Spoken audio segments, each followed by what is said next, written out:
Bien, estamos en otra mirada del cuervo. En el capítulo anterior hablamos de las negociaciones con Estados Unidos como mediador con Perú y los preparativos para lo que sería la gran campaña de Lima. Sin embargo, el gobierno de Chile no estaba convencido de que este asunto debiera resolverse necesariamente por las armas. La experiencia de la gran batalla de Tacna, la gran cantidad de bajas que había significado las batallas, por ejemplo, Los Ángeles, Tacna, Arica, en fin, implicaron también una suerte de resistencia dentro del país, incluso en el Congreso, de que esta guerra continuara militarmente hablando. Sin embargo, la presión de la ciudadanía, a pesar de esas bajas, gritaban y se paseaban gente en las calles: vamos a Lima, vamos a Lima, vamos a Lima. Bueno, era bastante comprensible que las bajas generaran esta suerte de división nuevamente. Por un lado, aquellos que sentían pesar y preocupación de que una campaña sobre Lima significara una eventual derrota con muchas bajas. La intervención de Estados Unidos también era vista con desconfianza. Y por otro lado, el pueblo de Chile, que veía la necesidad de cobrar venganza de todo esto. Había muchos rumores y muchas pruebas también de que el Perú había tomado muy malas decisiones y muy malos tratos respecto de los ciudadanos chilenos que vivían en su territorio. Y la gente le tenía, especialmente, digámoslo con todas sus letras, una bronca parida y había que tomar venganza.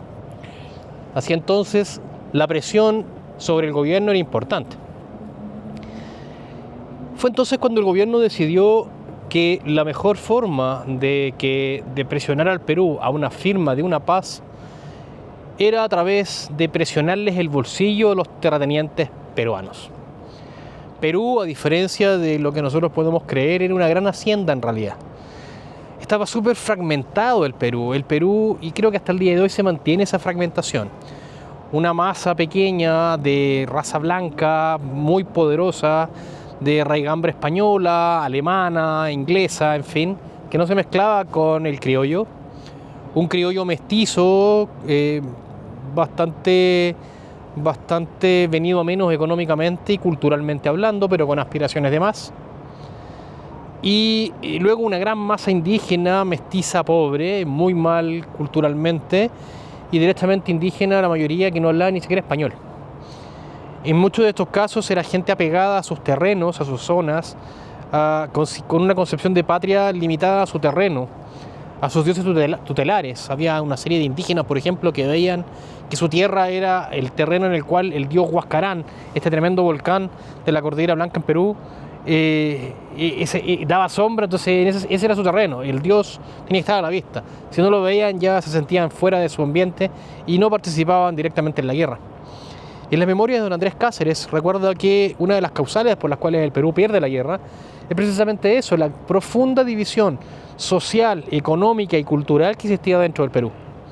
Una clase alta, muy encumbrada, con oficiales que habían ganado sus galones en cuartelazos, pero con muy poco conocimiento militar, pero que se sentían herederos de Napoleón más o menos, con muy poco conocimiento de logística, muy bajo conocimiento en táctica, salvo 2 o 3 que habían hecho carrera, el resto muy poco, con muy poca experiencia militar real, pero entorchado hasta las orejas. Luego una clase media trabajadora bastante deprivada culturalmente, y luego una gran masa popular que no hablaba ni siquiera español. Mientras Chile tenía una amalgama mucho más fuerte culturalmente, una raigambre española mucho más dura, no existían diferencias culturales muy profundas. Si bien es cierto, había grandes diferencias culturales en cuanto a modos, a modales, puede ser, incluso hasta modalidad de hablar. No existía ninguna diferencia, por ejemplo, a la hora de comunicarse. En cambio, los oficiales peruanos tenían que entender que muchos de sus gente no sabía, ni siquiera entendían el español, ni siquiera hablaban español, hablaban quechua, aymara, en fin, y otros idiomas del interior de los Andes, que hacían muy difícil que ellos entendieran las órdenes. Algunos ni siquiera conocían un arma, no entendían por dónde salían las balas. O sea, él mismo decía que eran incapaces de conocer o de entender la diferencia entre la culata y la trompetilla del fusil. Y eso lo dice Cáceres. Entonces, en ese escenario, para ellos era complejo. Entonces Chile dijo, bueno, no sacamos nada con ir a golpear al pueblo si los que manejan el país son los que tienen las lucas. Démosle a ellos, presionémoslos a ellos. Ellos son los que deciden. El dueño de la hacienda es el que va a tener que cortar este conflicto a través de la presión. Y se le encomienda entonces a un oficial, un marino, que se había un poco bajado de los buques porque lo habían tratado más o menos nomás. Y aquí comienza a perfilarse ya la figura clara de un marino eficiente, un tal Patricio Lynch Solo de Saldívar. Un personaje brillante, en su juventud sirvió en la Marina de Guerra inglesa, tiene origen irlandés. Su raigambre ni siquiera es chilena, su familia es de Argentina, entre paréntesis. Y un paréntesis aún más extraño, es medio pariente del Che Guevara. Una noticia importante para gente chilena. Don Patricio Lynch Solo de Saldívar es tío bisabuelo de Che Guevara, Ernesto Che Guevara. Un paréntesis que cierro.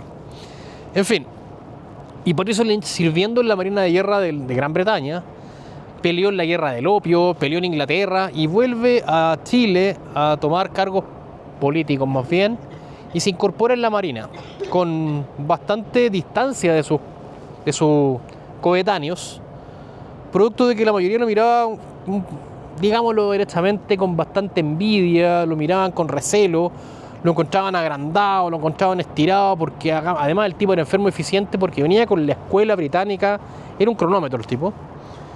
Y sin embargo, cuando se le entregaban las funciones que se le entregaban, las cumplía, pero de manera brillante. Él fue el encargado de los transportes, por ejemplo, en el desembarco en Pisagua. Luego fue delegado en Iquique, encargado del control de la ciudad. La ciudad se convirtió en un crisol de limpieza, de eficiencia, a diferencia de la administración peruana, que la mugre y la basura estaba acumulada en las calles. Ahora él tenía un sistema de aseo, no se veían los gallinazos y los buitres comiéndose las basuras por la calle, las calles estaban impecables.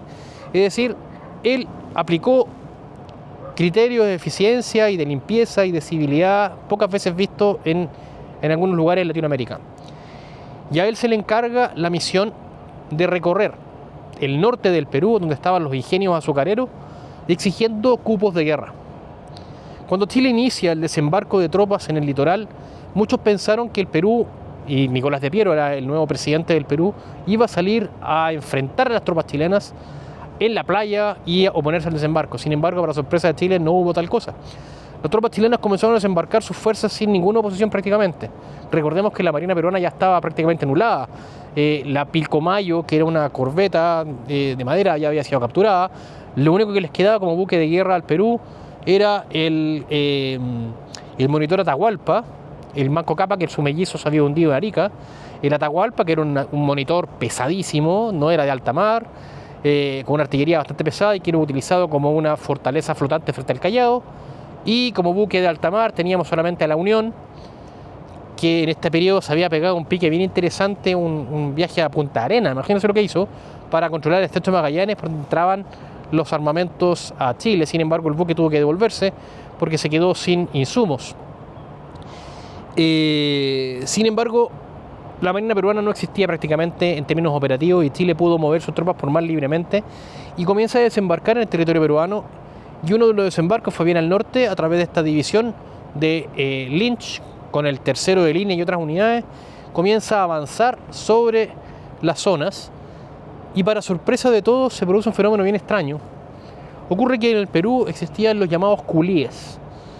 Eran chinos que habían sido contratados para trabajar por baja paga, pero terminaban siendo verdaderos esclavos.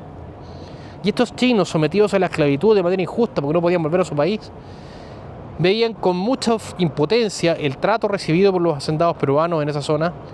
Los trataban pésimo, vivían muy mal, en muy malas condiciones sanitarias. Ellos tenían su familia, algunos con bastante cultura por lo demás.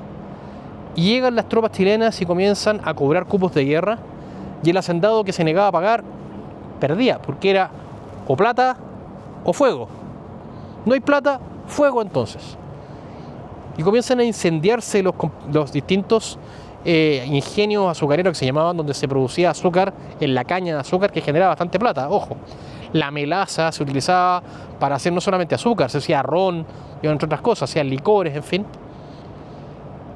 Y don Patricio Lynch, que hablaba chino mandarín perfectamente, acompañado de otro personaje al cual me voy a referir a continuación, este señor Villarroel, el llamado Capitán Dinamita, comienzan a liberar a los chinos.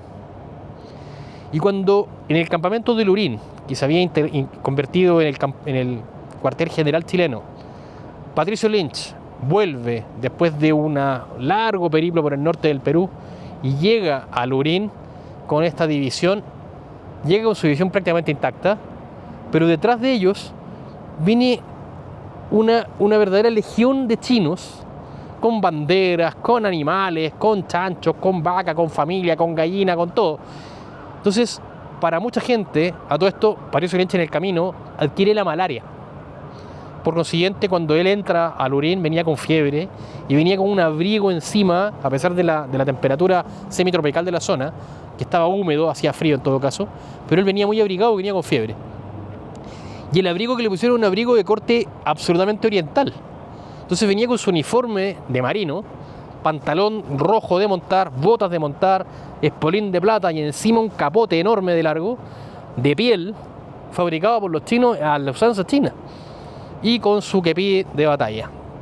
Para los soldados chilenos, su apariencia y su estampa lo convirtieron en una especie como de zar, como era un verdadero un Gengis Khan que venía de conquistar tierras en Oriente con sus huestes chinas atrás.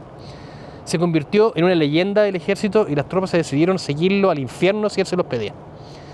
Villarroel, del cual me referiré en un próximo capítulo, también hablaba chino, mandarín, porque había estado en China muchas veces, y se convirtió también en el comandante, un poco, de una serie de unidades comando, si podemos plantearlo de alguna manera, que se dedicaron a la desactivación de minas y explosivos con chinos que lo acompañaban. Estas aventuras y más detalles las hablaremos en un próximo capítulo de La Mirada del Cuervo. Nos vemos, chao.